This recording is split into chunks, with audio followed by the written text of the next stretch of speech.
Hello guys, Adam here from Switch Indie Fix, and I am bringing you episode 13 of the Switch Indie Fix podcast. Today is the 19th or the 20th of October 2018. It's a kind of overcast looking day, a very typical autumn day here in Vienna. Nice and sunny, a little bit cold, but yeah, it's a pretty awesome day. So, as always, this is the Switch Indie Fix podcast. I don't want to say number one, but it's a pretty good podcast about indie games on the Nintendo Switch. I'm your host, Adam, and today I would like to quickly do the housekeeping as always. So, remember this week, hopefully on Thursday, but we'll see. It may go up even sooner than Thursday. There will be a review of Banner Saga going up on the website. That's www.switchindiefix.com. Banner Saga was a great game. I talked a lot about it last week's episode of the podcast, so make sure you go and check that out on iTunes, on Spotify. There's also a YouTube VOD up of it too, and there's also, if you just want to know what my impressions of Banner Saga were, there's a first impressions video taken from the Switch Indie Fix podcast episode, where you can go and just listen to what I think about Banner Saga if you don't have time to listen to the full episode. As always, we are recording we are filming live on Instagram. Go to instagram.com/switchindiefix and you can watch the show being recorded live. You can be in the comments like Hadley is right now, talking about you might not be able to see in the YouTube, but on Instagram behind me there is a Nintendo hat that I got today at Game City, which I'll talk a little bit about later. Yeah, we were talking about how it was too big for my head, and I had to put it in the backdrop of the video and not on my head because, yeah, my head is too big. And yeah, just remember that the Switch Indie Fix podcast is brought to you by the Switch Indie Fix Discord server. If you have Discord, go to switchindiefix.com/Discord and you will get an invite to the server. The server's getting more and more active as I kind of plug it more on the podcast and on social media. So yeah, if you like indie games and you like talking about the Nintendo Switch, then it's a really great community there where you can interact with other people, other Switch owners, other Switch Nintendo fans, other indie game fans, and talk about all the things Nintendo, indie, and of course other random topics. So yeah, and the last little thing about the housekeeping is the questions. If you would like to ask me any questions and have them read out on the show, please go to switchindiefix.com/SIF podcast. Yeah, please go over there if you have any questions about, I don't know, about Nintendo, recent Nintendo news, indie game news. If you just have any general questions about me, how the podcast works, how the my website works, then yeah, don't be afraid to ask. It's just a simple Google form. You just go over, fill out your question and give me a name, and I will read it out on today's show. So, with the housekeeping done, we'll move on to our first section, which, as always, is the news section. And this week, we have a whopping 6 items on the news list. That's half a baker's dozen.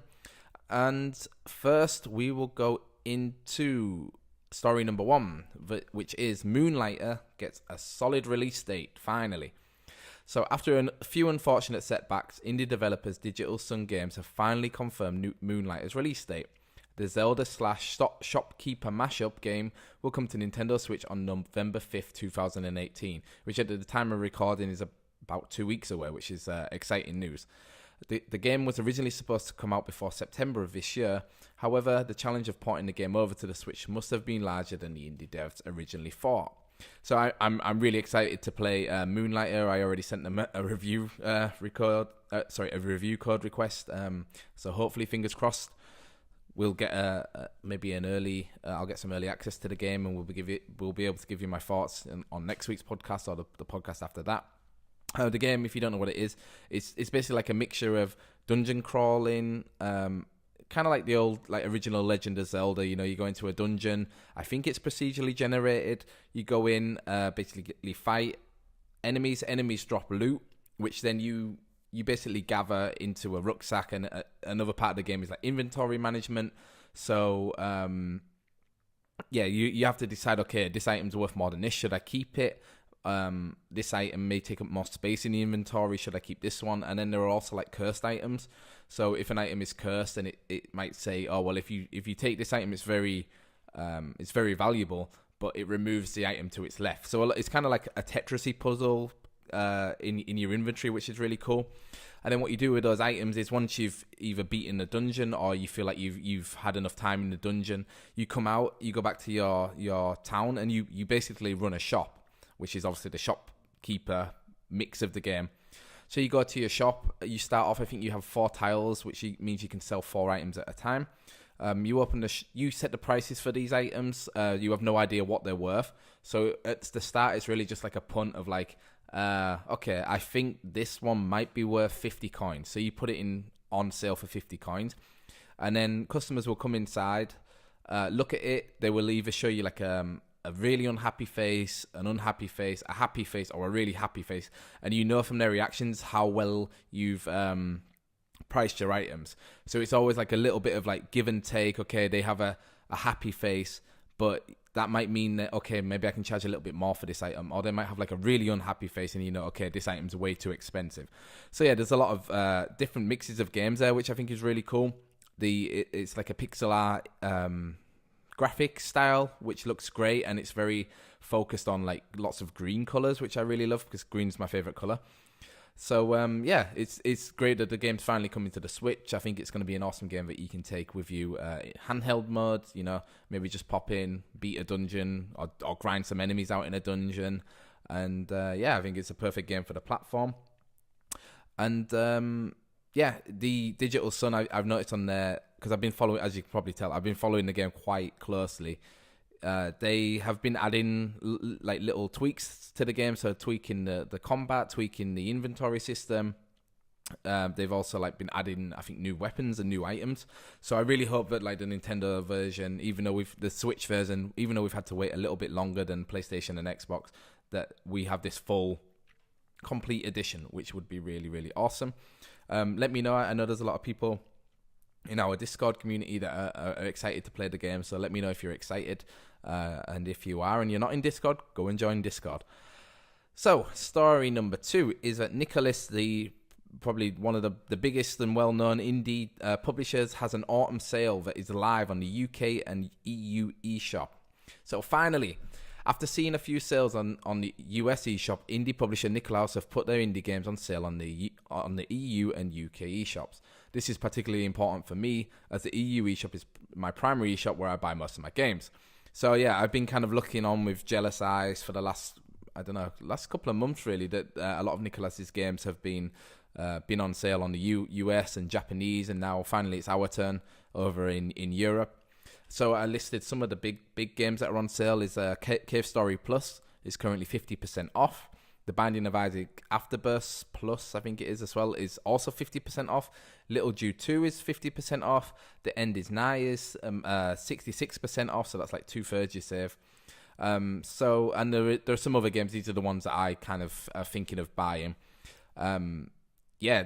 Nicholas, I guess they were one of the first, like the very early adopters of the Switch, that importing a lot of their games over, specifically Cave Story Plus and Binding of Isaac Afterbirth Plus. It's cool to see the games go on sale. Obviously, these are the digital versions. Nicholas also have like quite a well-known tradition of releasing their games, or at least their Switch games, all in physical. So obviously the physical versions aren't on sale, but the eShop versions are. So now is your chance to go and buy some very, very cheap Nicholas games, and the sale runs until the 27th of October, so which is, I guess, a week away of this recording. So yeah, if you like Nicholas games, if you want to go buy them cheap and you live in the EU or the UK, or you have an EU or UK eShop account, then now is your time to go and buy them. Story number 3 is YouTuber Life OMG Edition is coming to the Switch. So I put this in because a lot of you guys, you have your own YouTube channels, you have your own blogs, you have your own podcasts. Yeah, I put this in for some of you guys because I believe this game is possibly one of the most like clickbaity games ever.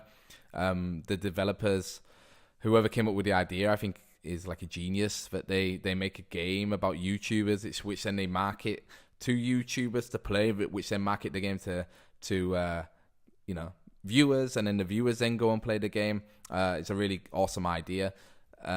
So the game is coming to the Switch. It will arrive on November 14th, which is a few weeks away.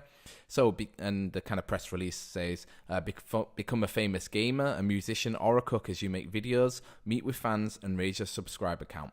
The game, I actually think it looks like a lot of fun. It has a very bright and colourful art style, which is something is always appealing to me when buying indie games. And though I think it is a little bit clickbaity, I quite like these like management games where you have to balance everything, and you make decisions. I think you make decisions on the videos you produce in the game, and then that gets you like so many subscribers, so many followers, and yeah, so it's kind of like a balancing act of like trying to become the world's biggest YouTuber to become PewDiePie. I think the game looks quite fun, and it relates to something I actually care about quite a lot, which is kind of funny. And I think Age of Boredom, he should definitely pick it up, because he'll be like the pro esports level at playing this game, because he's like a pro YouTuber. So yeah, one of those games that you should keep an eye out for on the Nintendo eShop. So story number 4 is Hand of Fate 2's new DLC is coming to the Nintendo Switch in brackets soon. So this story comes from Ryan Craddock over at NintendoLife.com. So Defiant Developers deck-building RPG Hand of Fate 2 is receiving a batch of new DLC, with the Switch version set to be released soon. Soon, again in brackets.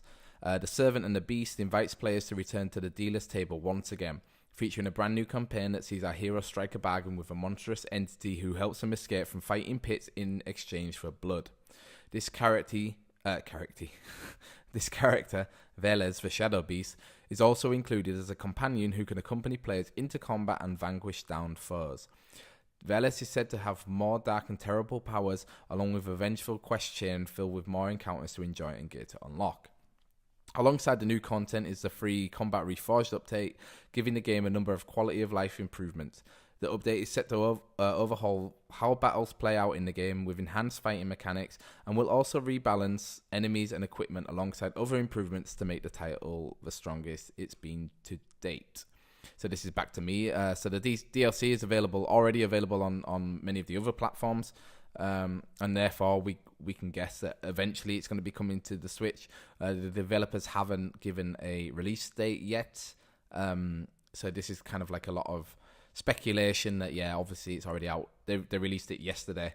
It's already out on the other platforms. It must be coming to the Switch, and the DLC is currently priced at £4.99 on the other on like the PSN and Xbox Live. So I think this is great news. I'm always really excited to see indie games getting updated with DLC, because I always believe that means the game is doing well, that people are playing it and people want more content. So so developers can basically produce more and make a little bit more money as well. I've been meaning to play Hand of Fate 2. It was one of those games that I put in my one of my lists about like the top 10 games I wanted ported to the Switch this year. Hand of Fate 2 was in that list. I still haven't played it yet, but hearing that this the news that DLC is coming kind of makes me think like I'm gonna wait a little bit. Maybe they'll release an Ultimate Edition when they've finally finished all the content for the game, so maybe then I'll pick it up and play it. And if you don't know what Hand of Fate 2 is, it's basically a mix of like make your own story / with like a card game. So the kind of idea of the game is that you sit down at a card dealer, like a kind of prophets, who gives you like a prophecy, and he hands out decks of cards, or he hands out cards, and you basically choose the cards, and each card has a different scenario. So you play through the game, and the further you get, the more cards you unlock. But then there are actually like some points of the game where it'll be like, you come across bandits. What do you do? Okay, you fight the bandits. Then you go into like a fight sequence. That the fighting, I think, is very like inspired by the Arkham Knight kind of fight sequences. So a lot of like counter attacks, and is very like seems very like brutal, the fighting. Ow, sorry, I just hit my nose on the pop filter. One of the criticisms I heard about the game is that it does get very repetitive quickly, and like that there seems to be like a very right way to go about playing it. So it's kind of cool that this DLC also adds like some new updates to it and some new balancing mechanics, and it says it enhances the fighting. So that's really interesting. Hopefully that'll solve a lot of the issues people were having with the game. So story number 5 is Legend of Zelda-inspired Hazelnut Bastille is looking to bring SNES magic to the Nintendo Switch. So, beautiful-looking SNES throwback Hazelnut Bastille is launching its Kickstarter later this week. The game looks to be heavily inspired by The Legend of Zelda: A Link to the Past, and with its colourful 16-bit art style, it's obviously targeted at Switch fans with a nostalgia for the NES era. From the reveal trailer, I can safely say I'm already convinced that I want this game on the Switch. So yeah, it's obviously a very brief kind of teaser trailer for the game. But yeah, it has that 16-bit art style, again, very colourful, very A Link to the Past looking game, very top-down, kind of similar enemy types. You fight with a sword, you seem to have other items. But yeah, it's definitely cool. There seems to be like a niche in the market for these 2D Zelda games, which I think Blossom Tales really benefited from. The same kind of 8-bit, 16-bit art style are very obviously inspired by A Link to the Past, and with Nintendo not bringing the old school Zelda games to the Switch, other than the ones on the NES console thing, these indie developers seem to be seeing that gap and saying, okay, well, we can make a game that looks beautiful, maybe has like some kind of whimsical story, and has like the traits of old school Zelda, which with Blossom Tales it seems to have done really successfully. So I guess a lot of Switch owners are looking for that. I know I definitely am. When I finished Blossom Tales, I was like, I really want to play actually it was when I finished Breath of the Wild, I was like, I really want another Zelda like game that I can just get into right away. Blossom Tales was released at around this time I finished Breath of the Wild, so then I jumped straight into that. Then I started playing Oceanhorn, which again is like another Zelda clone, I guess. But Oceanhorn is more like a 3D take on A Link to the Past and games like that. So yeah, if you're a Zelda fan, you should definitely check out Blossom Tales and Oceanhorns. I have reviews of them on my website, so switchindiefix.com. And I guess it would be like / Oceanhorn review or Blossom Tail review. Just Google it, I'm sure it'll come up. Yes, and keep an eye out for this. Did I say the date? I think the Kickstarter goes live tomorrow, on Monday, the 23rd of October. So if you're interested, go over to Kickstarter.com. I think it's / Hazelnut Bastille. And see what the tiers are for backing it. If you're interested, maybe throw them a few dollars. If not, wait and see, like always with these Kickstarters, if the game comes, if anything comes of the Kickstarter, it might be that nothing happens. And the final story this week is just a short one, and that's basically a Hyperlight Drifter figurine is now available to purchase. So if you are one of those people that loves collecting amiibos and loves collecting like physical media from games, I have like a cool thing for you. If you go to fangamer.com, there is now an amiibo like that Drifter figurine up for sale. The figurine looks really, really awesome. Like, they've definitely put so much love and kind of care into it, making it look like the Drifter from Hyperlight Drifter. I think it would be really cool to go back here. Right now, I only have Amiibo. Today I have Mario and Bowser, but it would be cool to start getting some indie game figurines back there.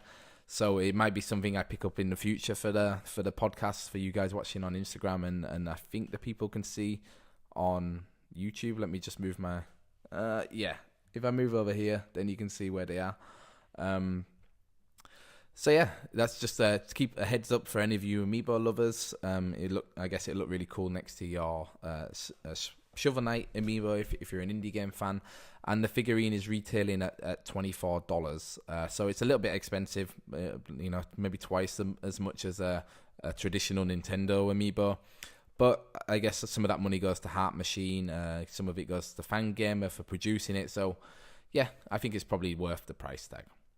So guys, that was this week's news. Let me know over on Twitter, Instagram, or Discord what your favorite news story was. If you're going to check out Hazelnut Bastille, if you're going to pick up Hand of Fate's 2's new DLC, if you're going to pick up YouTuber Life, which I probably will do. Or if you're going to pick up any games in the Nicholas Autumn Stale, let me know over on social media what story you like the most. So section 2 of the podcast, as always, is our conversational portion. So this usually we talk about what games, or I talk about what games I've been playing this week. I'm going to be honest, I really haven't had time to play any Nintendo Switch games this week. I have played a little bit more of Jack and Jill DX. I'm close to the end of that. I played a little bit more Reigns, but nothing really more to add to what I said last week. So this week, and the reason why I've not had time to play is because I've been preparing for Game City Vienna, which is I actually just got back from. I was there yesterday, which was Friday, and I was there this morning, which was Saturday. I was preparing a lot for that. There was an indie arena there, so there was basically like 10 indie games there. So I was getting in contact, like researching the indie developers, which ones had games coming to the Switch. So I was organising that. I was also organising these stickers. So I had 100 printed, and basically I had to write on the back of them. I asked the people that printed the stickers if they could print on the back, go to Twitter and Instagram, but they couldn't. So yeah, with a Sharpie, it took me a few hours to fill out the back of 100 stickers. For the audio listeners, I basically, on the back of the sticker that I have, the sticker is just my red logo. If you follow me on social media, you definitely have seen it because I've been tweeting it a lot this weekend. But on the back, I wrote like Twitter/Instagram @SwitchIndieFix and then hashtag SIF sticker. So if you guys would like a sticker, hit me up on Instagram. I'd be or Twitter. I'd be more than happy to send you one, because I still have a few left. I saved a few. The rest I gave away. So hopefully that means new followers, new supporters will be coming towards me. I really want to follow the hashtag SIF sticker closely because I want to see where people are sticking the stickers. I think that's really cool. If you do get a sticker, make sure you hashtag it and send it to me so I can see where you chose to stick it. I stuck one of mine on my microphone, and I've got one on my Mac here. So let me just read what I wrote about Game City. So this weekend I've been at Game City Vienna. If you don't know what it is, it's basically the biggest gaming convention in Austria. The convention started on Friday and goes until Sunday. First-party developers and publishers like Nintendo, PlayStation, and Xbox are all there, as well as big third-party devs like Square Enix and Bethesda. I actually luckily managed to get a press pass for the show, which I have here, for the visuals. So for Instagram, a really cool-looking press pass, like nice and plasticky. You guys can hear it on the audio listeners can hear it. So I got a press pass for the show, and I went yesterday because my idea was, if I go on Friday, most of the kids and people are still going to be working. So I thought if I go on Friday, it might not be so busy. And I'm glad I did because it was busy, but not like totally crazy. And then I went back again this morning because I had an appointment to do an interview.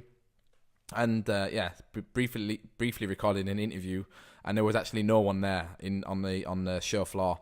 I thought the show started at 9, and I had the interview booked at 10.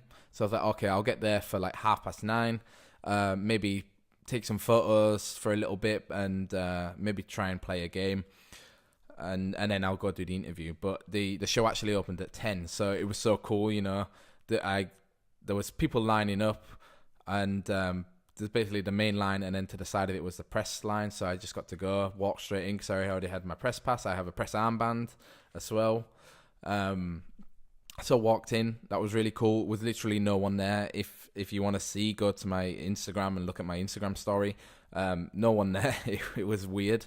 Apart from all the the people working for Nintendo and for Xbox that were basically turning on all the switches. So that was cool. I got to play. I played a bit of Mario Tennis Aces whilst I was waiting for my interview. And so what did I play whilst I was there? So the first game I actually played was Days Gone on the PlayStation 4. Then I played Pokemon Let's Go Eevee on a Nintendo Switch. I played FIFA 19 on a Nintendo Switch. Starlink Battle for Atlas on a Nintendo Switch. Smash Bros. And then from the indie games, I played ELOH from Broken Rules, which are the developers that brought us Old Man's Journey to the Switch, and Sikanda, which is from Dyadic Games, which will be releasing on the Switch in a few I think 2021 they said. So if you'd like more like a full depth talk about the first party games I played there, so Pokemon Go Eevee, Smash Bros, Starlink, FIFA, and even like Days Gone from the PlayStation side. I'm gonna actually make like a separate video. It's gonna go up on YouTube and probably on my Instagram at IGTV, so you can go and check out my impressions there. However, what I was really excited about, and one of the reasons I really wanted to go to Game City, was to actually do some interviews. So I managed to do 2 interviews with 2 indie devs from Austria. The first one was from Broken Rules, who, like I said, they brought us Old Man's Journey.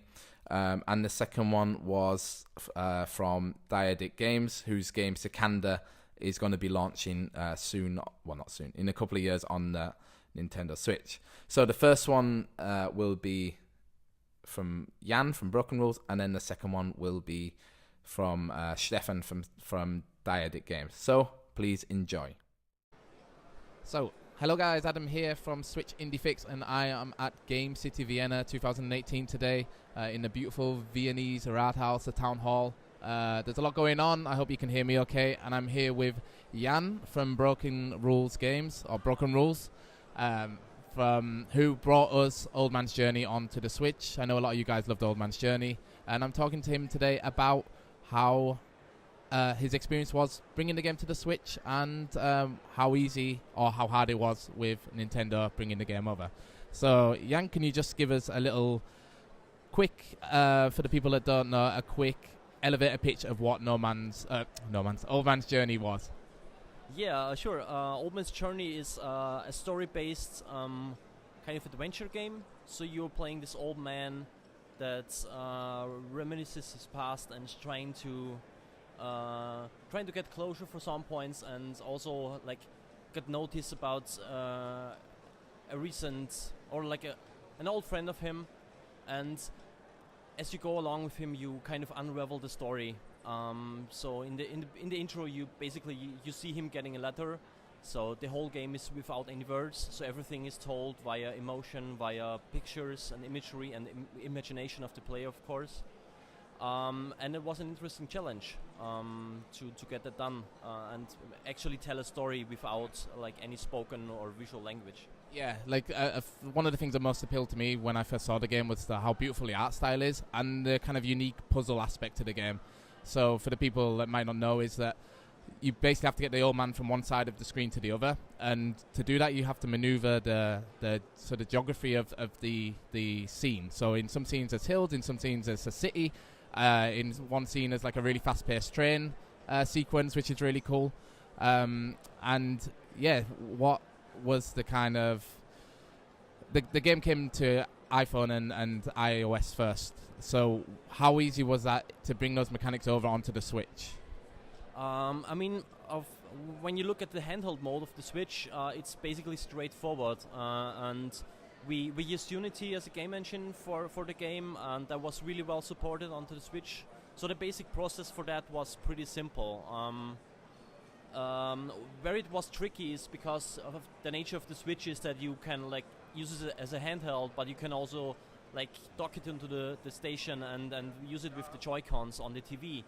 And there was where it got a little trickier, because we didn't have any scheme for using a joystick or any other kind of operation that you could do to interact with the game, basically.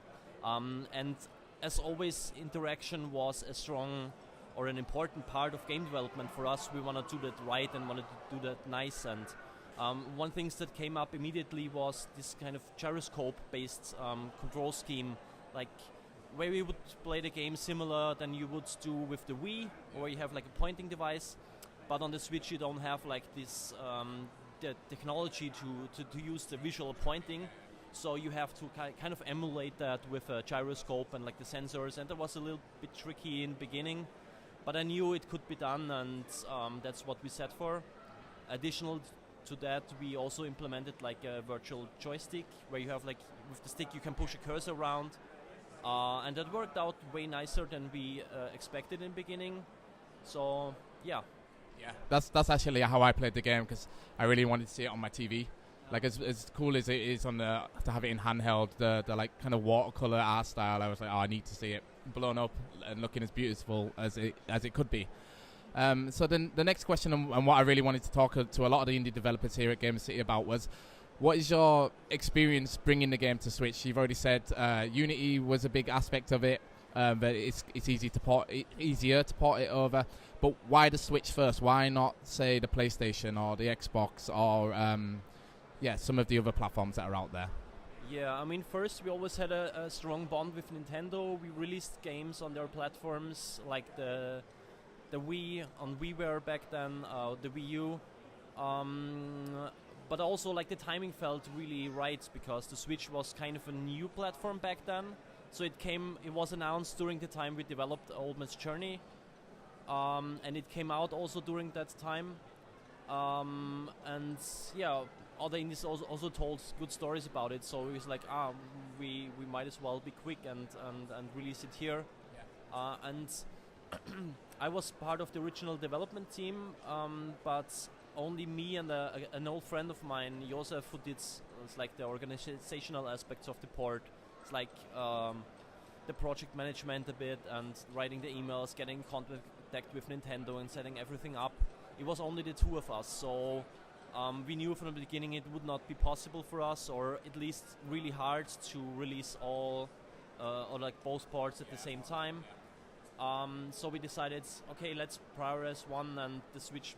For the Switch, it made the most sense at the point of time because it's fresh and new. Everyone talked about it. We were interested in getting the hands on. Yeah. And so you said there was the two of you working on the port for the Switch. What was your experience with working with Nintendo themselves? Like, I've heard a lot of great stories that Nintendo are very pro indie, very pro getting games onto the Switch. But there's a lot of like stigma about maybe there's starting to become too many eShop games on the Switch. How was it for you? Was it just a simple fact of saying, oh, okay, look, here's our successful smartphone game, can we port it over? Or was it like a few minor or major loops you had to jump through to get them on side for you? I mean, because we were a licensed Nintendo developer before, it was a relatively straightforward process. But also what I hear from other people, it's quite simple to get access to the development tools and to actually be a licensed developer. Of course, you have to sign various NDAs and contracts that say you can't screw up on some things. But other than that, they are pretty hands-off on most things and pretty nice and easy to communicate with. And also they have learned a lot from compared to like the Wii and the Wii U, where they also were like really easy to work with, but their structures were not like really wrapped around this whole indie game idea with working with studios that consists of 1 to 5 people sometimes only. So they got way better at that as well, and the process was really streamlined. And today you're showing off your new game, ELOH. Is it ELOH? Okay. ELOH today. Can you give us again like a basic pitch about what the game is and where people can find it? Yeah, I always say it's like a musical puzzle game, and it's at the core it's a puzzle game. So you have to like place blocks on this level and shoot balls through the level so they reach the goal area. And by that, every time like one of the balls touches an object, it makes a sound. And we made sure that the rhythm is like really consistent, so every element is aligned in a spatial in a way that it's in sync with the beat when it's hit. So as you play along, you basically create these melodies and these rhythms, and you can play around with that and keep away the puzzle mechanics for a moment. But at the core, it's a puzzle game about finding the solution to it. And it starts off quite easy and ramps up its difficulty slowly, but it's also getting trickier at the end, so with more difficult puzzles and more elements that can be combined in funny ways. Yeah, I've just been playing it, and I noticed my head was kind of bopping along as I was kind of like trying to find the solutions. I really like the art style, like always. I think your guys' art style is always beautiful. And I guess my final question is, and I don't know if you'll be able to answer it, is ELOH on the horizon for the Switch, or don't you know yet? I cannot really say yet if we'll do it. It's definitely interesting, and we talked about it like really briefly also. One of the things that makes it a bit tricky is the nature of it, that it's like a vertical game. So like Old Man's Journey was like a landscape orientated game, so that was pretty straightforward.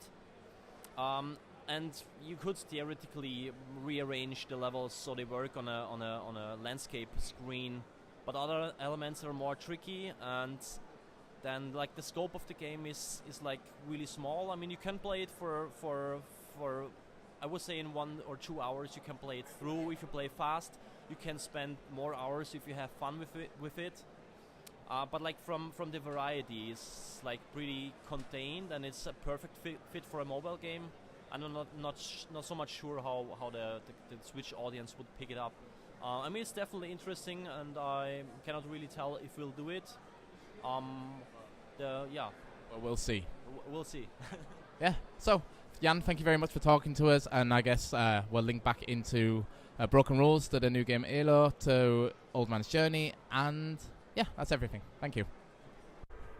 So, hello guys, Adam here from Switch Indie Fix, and today I am with Stefan from Dyadic Games. Dyadic are an Austrian indie developer out of Graz in Austria, which is like, I think, Austria's second biggest city.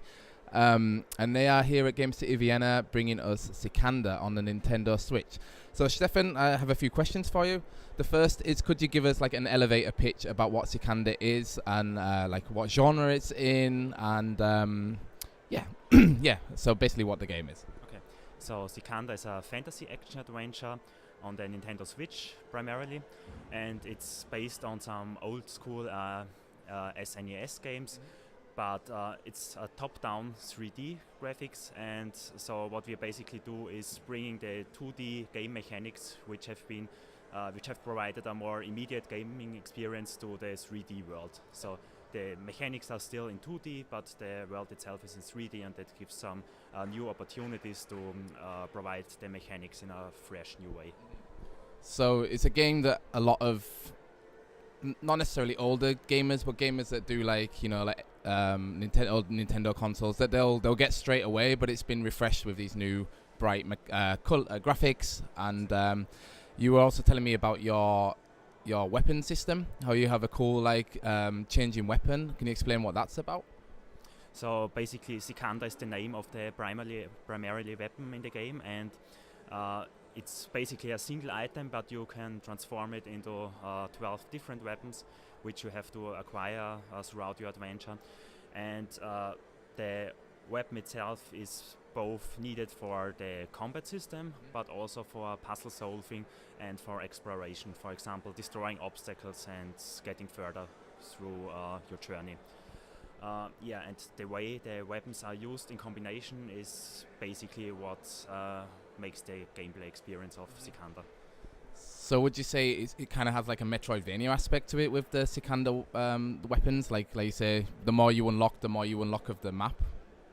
Yeah, it's. I think it's mostly related to the system we know from A Link to the Past. So from the beginning, the world is already really open, but not entirely open. So you will have to find some secret weapons or skills to progress further. Yeah, that sounds really cool. So the next question I wanted to ask you is, how long has Sikanda been in development, and why did you decide to bring it to the Nintendo Switch and to Steam first? So it's in development since 2016. We had some prototyping phase before, but basically the idea as it is now, it's from 2016. Originally it was thought to be a mobile game, but the controls itself a bit too complicated for mobile touch screens, and then a few months later, after we found out it's probably too complicated, the Nintendo Switch was announced, and it was the solution for us to fix that problem. So we decided immediately when it was announced that it would be the primary console for it. And for Steam, people were asking us if it's also possible to play it on PC, and due to the high demand, we decided to port it. Yeah, I guess PC is always important for indie games. It's always like the first step into bringing releasing your game. But I think it's really cool that I guess for you guys it was like good timing. The Switch came out as you were in the middle of your development. You could kind of pivot kind of a bit more freely towards the Switch. Like you said, you started on the smartphones. So we kind of touched on it a little bit before.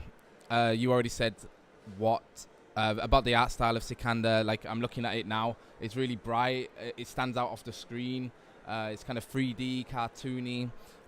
What was your inspiration behind the game? You said a little bit about Link to the Past, maybe about the mechanics-wise, but the art style, what kind of inspired you to take it from 2D mechanics into like a 3D cartoon art style? I think in terms of the art style, it's maybe the secret of Man or the Seiken Densetsu series. It has this very bright and colorful and also very Japanese fantasy style. And I think it's not so much about the pixels itself, but the color palette and the atmosphere, and that's actually what I wanted to bring to the third dimension.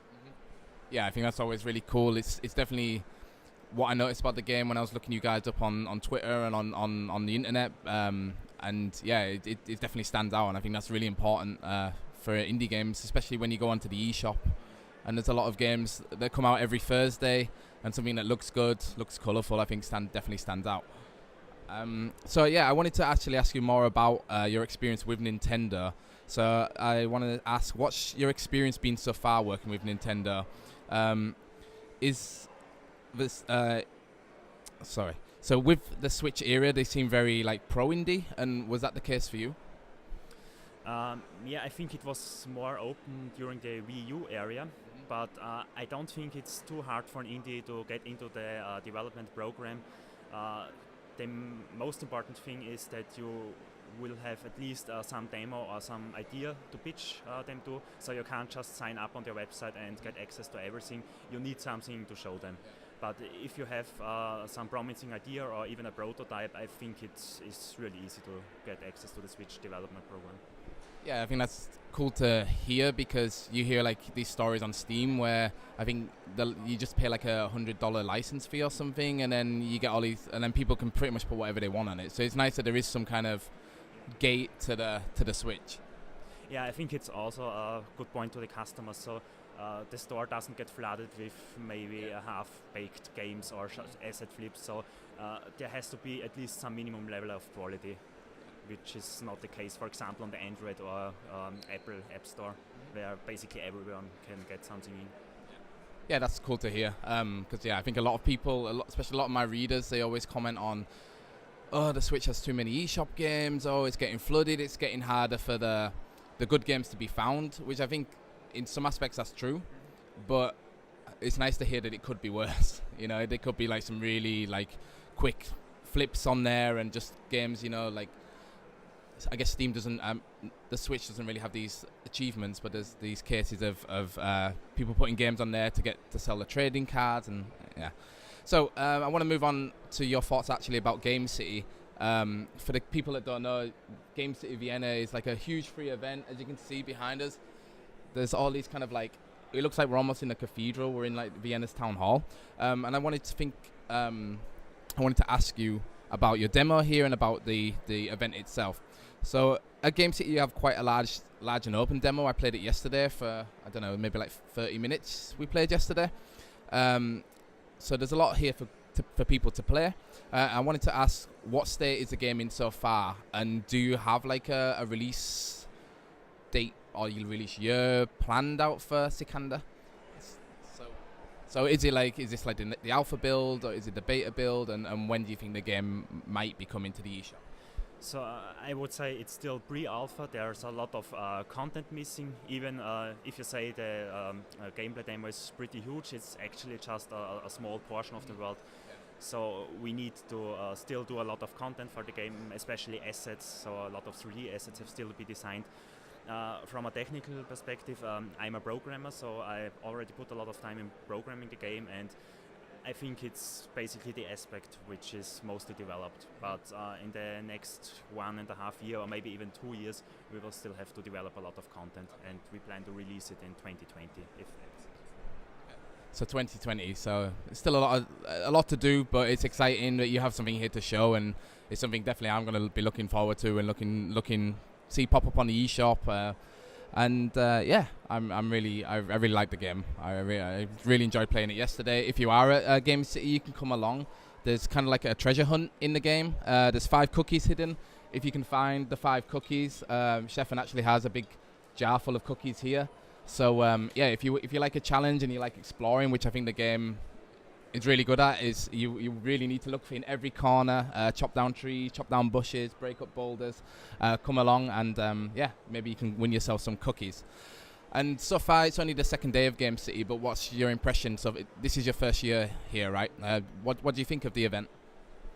Oh, it's pretty cool actually. It's not that huge, I think, but the atmosphere itself, it's typical Vienna style, and I think it's more quality over quantity, so it's a pretty nice location here, and also the opportunity for us is in this to get some free booth here, because FM4 sponsored everything, so it's a pretty nice flow in the games.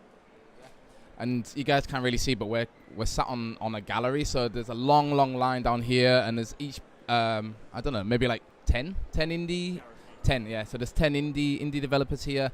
There's developers on smartphones, PC, Switch, and pretty much all the way along you can just see these little booths of guys. They're slowly starting to set up now. I can see a lot of smartphones and projectors going up.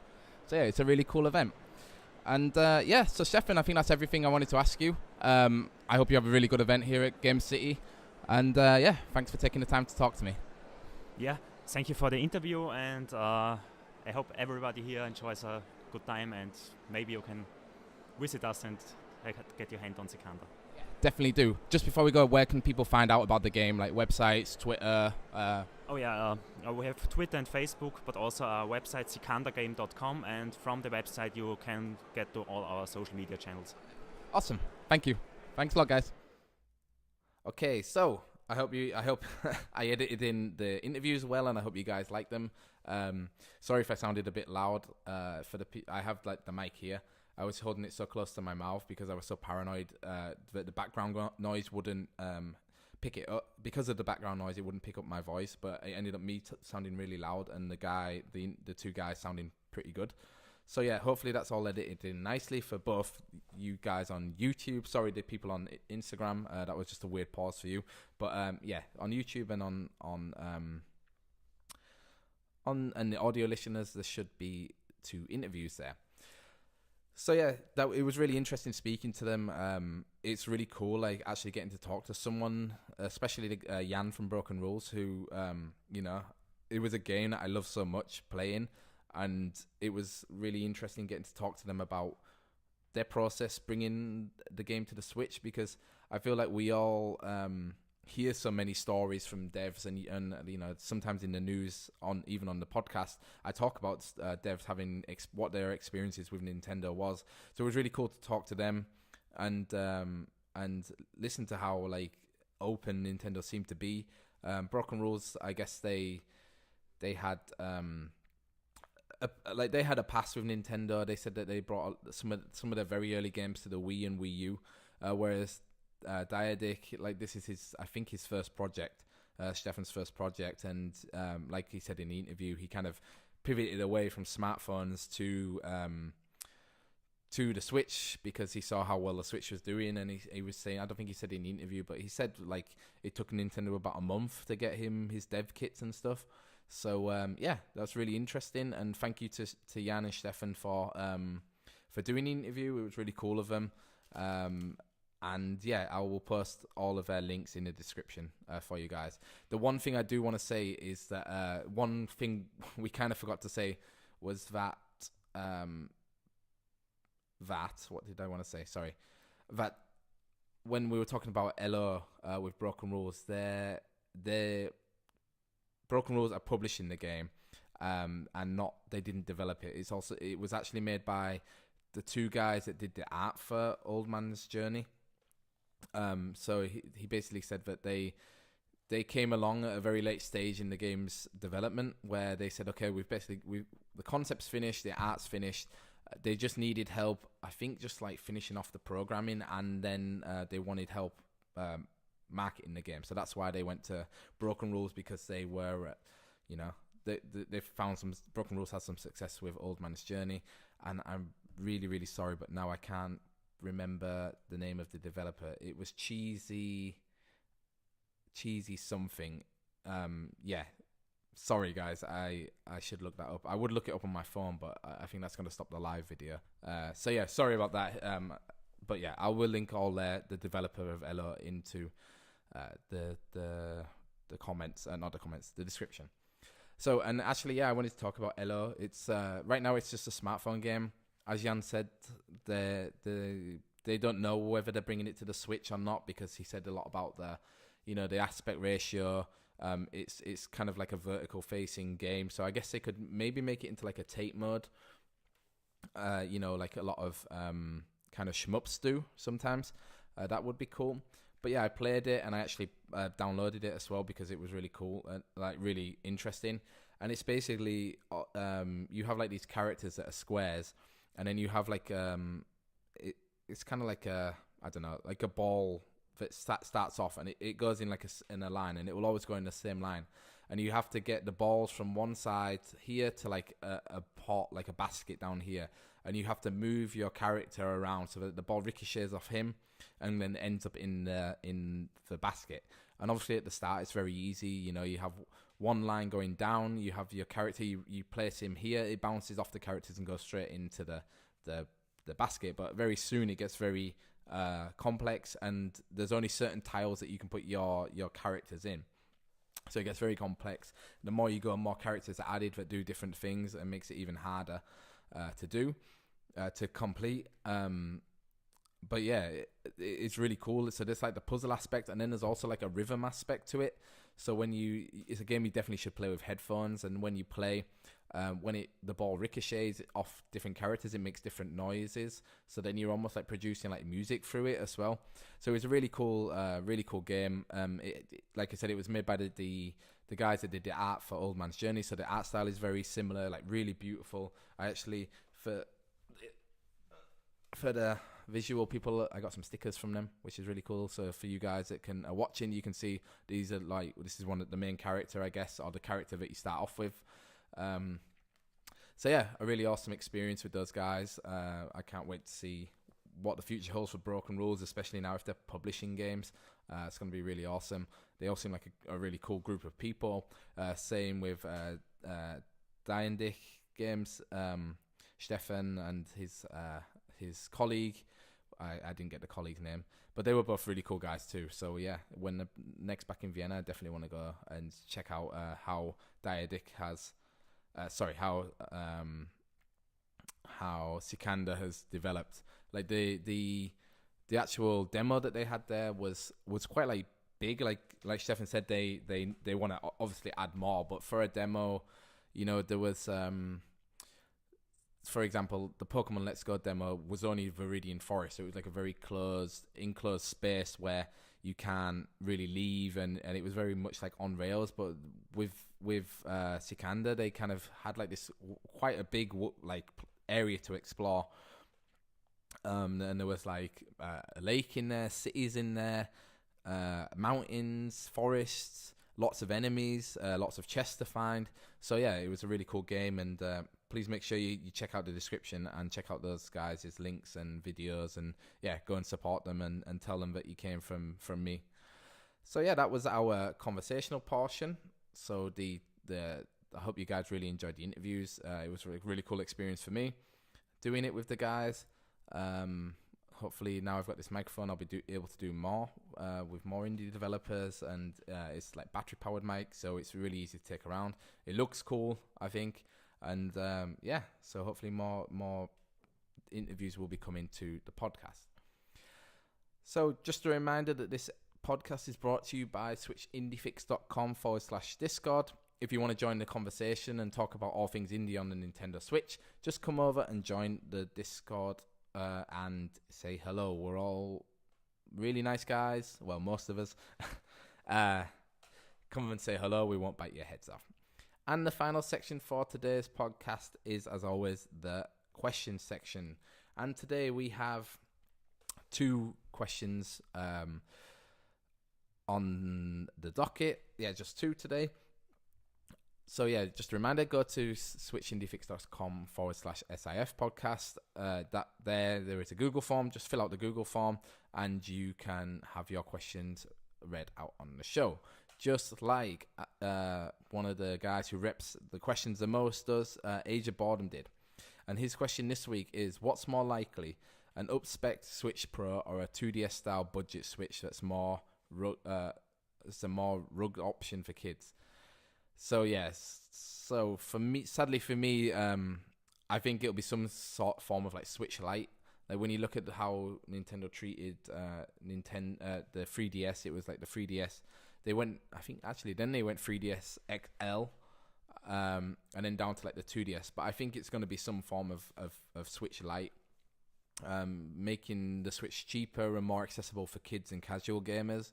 Nintendo never ever seems that interested in making like cutting edge hardware. Like, I mean, the Switch definitely is cutting edge, but not in the sense that PlayStation and Xbox do, where they want it to be like the most powerful console available and they want to have the best graphics possible to show on like 4K TVs.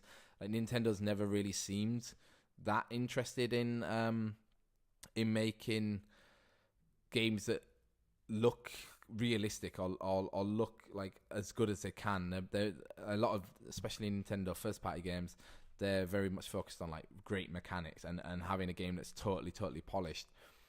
So though I would love them to make a Switch Pro or a Switch X, I think it will be more along the lines of a Switch Lite, which, to be fair, I also don't think would be a bad thing. It'd be great if they improved the screen. From what I was reading about, was it one of the talks Nintendo had, and they basically confirmed that there is going to be a Switch 2.0 coming out sometime next year.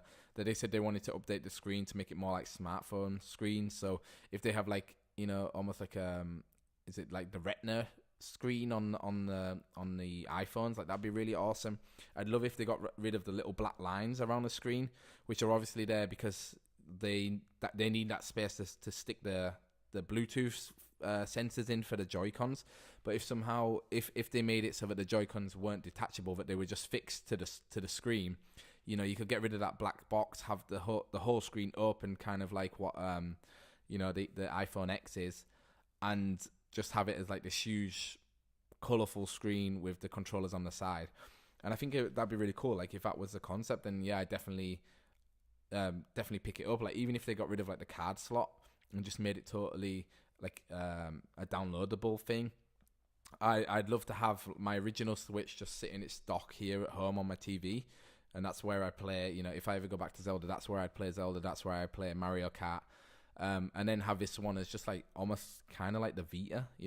Have it as like an indie machine, which I can just take with me wherever I go.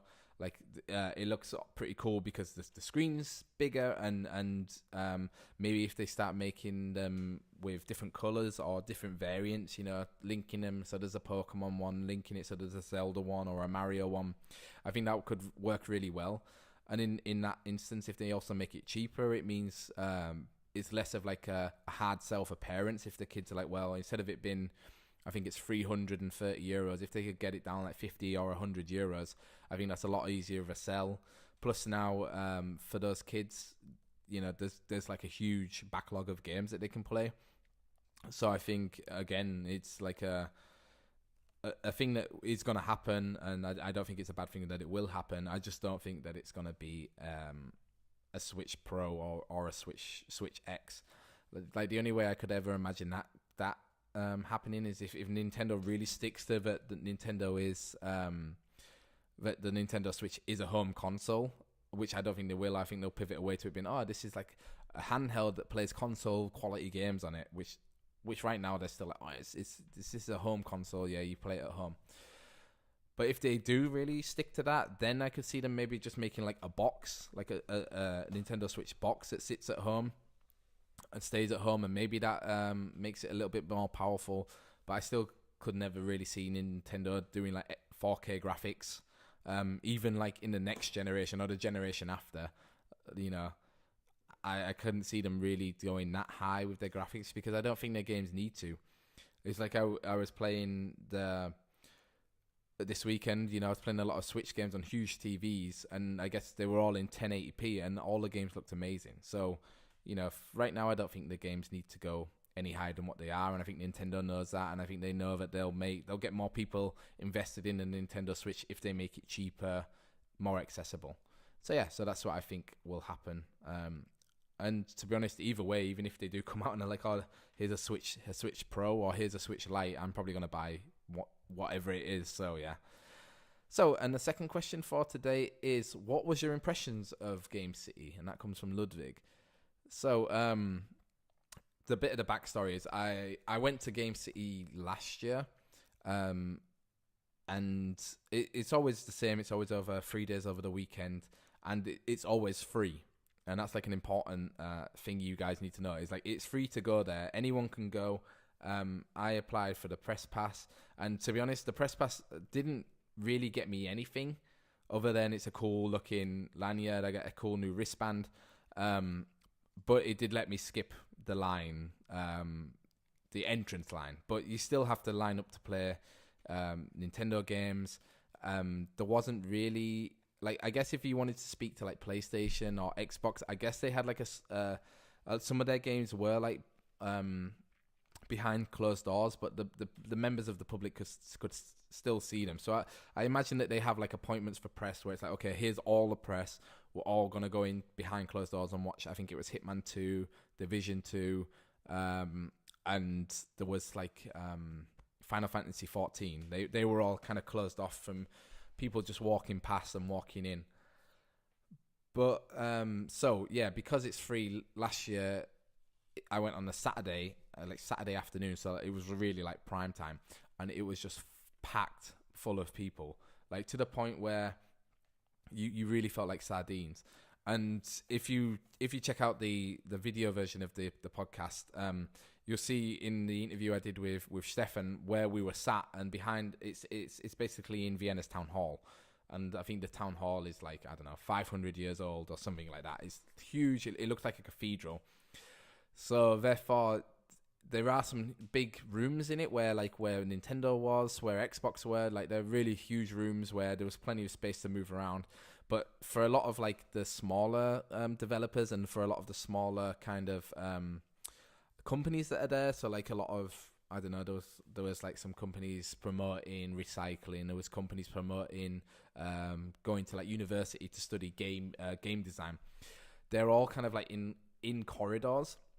And because the corridors are so narrow, last year it was really hectic trying to get around, because it's a typical thing of being in a convention where everyone has a rucksack because there's so much free stuff to get. So everyone brings a rucksack to put all the free stuff in. And then it's that typical thing of, you know, you get those people, and it's not just in gaming, but in all over the world, where they will just sit wherever they feel like they want to sit.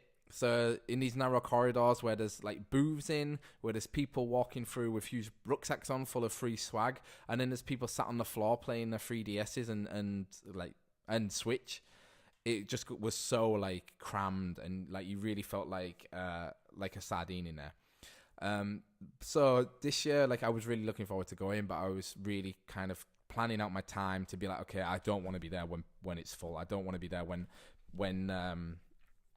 all like the kind of rabble comes in from Vienna. And like I said, because it's free, you get like such a variety of people there, which it isn't a bad thing. Like I'm really happy like everybody gets to experience it. But yeah, so I really planned out my time. I planned to go on Friday, and yeah, this year, I don't know, maybe it was a different company that organized it, but this year it was so much better. The entrance was actually like in front of the town hall now, whereas last year it was on like a side street. And last year there was basically, it was split into two entrances. There was like the normal one, and then I guess the other one was maybe like press and other kind of like, you know, like a worker's entrance. So you basically lined up, and then people were like just lining in the wrong lines, in the wrong queues, because there was two. No one really knew which one you were supposed to line in. And then, you know, then people would be like just jumping over the fence and jumping in the line, and you were waiting forever and ever to get in. And this year it was just really simple. It was just like, here's the queue line, and then off to the left there was just a sign that said press, and that was the press entrance. So it was quite satisfying this morning seeing everyone lining up, and I could just walk straight in with my press pass. That kind of, was pretty awesome. But yeah, it was definitely better planned out, and when you came in through the entrance, it opened up into like a large area, so people kind of came in, and there was enough space for them people that to take a photograph, to wait for their friends who were coming in. Whereas last year everyone was just kind of stood around, and there was like gaming tents there that were blocking ways. So yeah, it was really an improvement this year. Also this year I was specifically going for the indies, so it's called the FM4 Indie Arena, and FM4 is like a radio station here in Austria. It was really cool. It was like on a gallery, so you were above and kind of out of the way of the main crowd that wanted to play the Nintendo and stuff like that. So you were above, and like I said in an interview, it's like a really long corridor, and there was like 10 booths with different indie games on. So that was like really nice. And then opposite was kind of like a little seating area, which was great for me because that's where we did our interviews.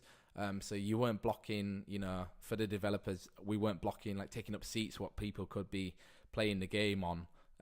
So yeah, that was really nice. And like Stefan said, the indie devs got to be there for free. So that was cool. And yeah, outside there was also like a huge stage where they did some of the sports stuff. There was also a huge like esports tent where anyone could sign up, and they were doing tournaments of Fortnite. So you just went, signed up, and then you were assigned a computer. You could play mouse and keyboard, or you could play controller, and it was just you just went and you could play Fortnite. So it was just a line, like that was the longest line I saw, was all the people, all the kids, all the like 15-year-old boys lining up to play Fortnite, which was pretty cool. It was cool that it was there and that anyone could just go and play and, potentially win a prize. So yeah, overall I thought it was a really vast improvement this year. I thought it was organized much more efficiently. It was like, again, it's always in like this beautiful building, so it's kind of cool seeing these huge screens, TV screens with people playing Smash on, and then behind it is like this beautiful ornate glass pane window. So it's definitely a really cool venue, and it's not that big compared to other gaming conventions. So if you think about PAX, I feel like those gaming conventions are massive, whereas this one, it was quite small and compact, and there wasn't that many rooms you could go to, but there was enough there for me specifically. Like I just really wanted to play Nintendo and some of the indie games, and for the general public, it has all the big developers, it has all the big publishers. So if you're in Vienna around this time next year, you should definitely go, because like I said, it's free, and it's really nice and really cool to see everyone was in like the spirit of it. Okay, guys, so thank you very, very much for watching and listening to the podcast. The podcast will go up on Apple Podcasts, on Spotify, and YouTube as soon as I can after the show. Please be sure to review it wherever you can. I saw someone reviewed it, episode 11 on iTunes, so that's awesome. Thank you very much, whoever that was. It really helps out. It automatically made that episode go to like top on the search list for when you search Switch Indie Fix. So it's really cool, because then people find, when new people look for Switch Indie Fix, they find the newest episode. Like I said, YouTube, it'll be going up. There'll also be my roundup of Game City going up on YouTube as well, and on Instagram. What else will there be? I'm also going to put the videos, the interviews up separately as well too. So if you see those going up on YouTube and you've already listened to the podcast, you don't need to watch them, just so you know, unless you want to, and give me a like, which would be awesome. So if you want to get in contact with me, hit me up on Twitter and Instagram at Switch Indie Fix. And if you want to join the Switch Indie Fix Discord, just go to switchindiefix.com/Discord. Thank you for the guys in the Instagram chat. It's always nice to see people popping in.